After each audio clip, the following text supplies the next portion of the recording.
My name is Larry Stafford Jr. I'm president of Prince George's County's Young Democrats chapter, and we're one of the largest chapters in the country and in the state. The way that we approach the situation is through politics and through getting young people engaged in the political system. I grew up in Riverdale, Maryland, in Prince George's County. Home life for me was like being on an island a little bit, because I was like one of the few of my peers who had caring parents who really were involved in raising me. It was a middle class home. My mother, she worked in accounting with a law firm in DC, and my father, he's an HVAC technician. I was always taught the value of what the community can do for each other and what political activism could do. And school was like really the place where I got my start to activism and community organizing, though I didn't even know it at the time. There were a lot of bad teachers who didn't even care about like the kids in the room, and they didn't have expectations for us in the classroom. It was an education system that did not reach out to these young people and lift them up. The administration had a new policy where they said, okay, if they have this amount of attendance offenses, we're going to be expelling them. And my friend, he was one of those kids who got kicked out.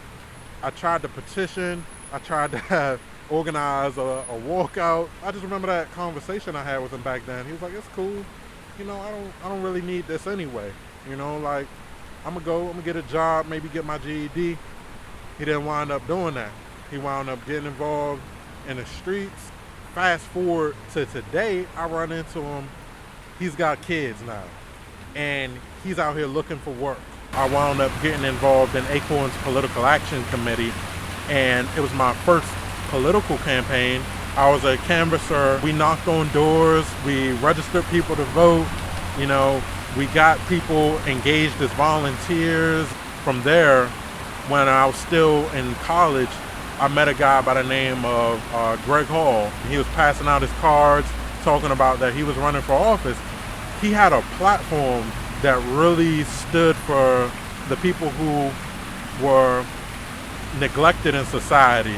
I'm hoping to maybe like get into like, you know, fundraising for progressive causes, candidates, and for progressive businesses, even like businesses that treat their workers right and businesses that have a mission in the community that's more than just making a profit. We really have to start addressing the systemic problems that are creating a wealth divide and creating economic disparities in our communities. My personal life and my home life, as a result of my community involvement, has really been affected, you know. But it's funny in a sense, because like I don't really know what it's like to, I guess, have a normal sort of life. I get up early and get to the office, and then I come home late at night. I'm just so active in the sense of, I guess, this public life and trying to help people, that at times I don't get to see my mother, I don't get to see my father. You know, sometimes I don't get to spend time with my sister in terms of my romantic life. You know, I don't always get time to go out there and meet, you know, women to settle down with or anything like that. What it's really wound up being in a positive sense is that my life in activism and community organizing has given me how I see it as like a whole new sort of personal life.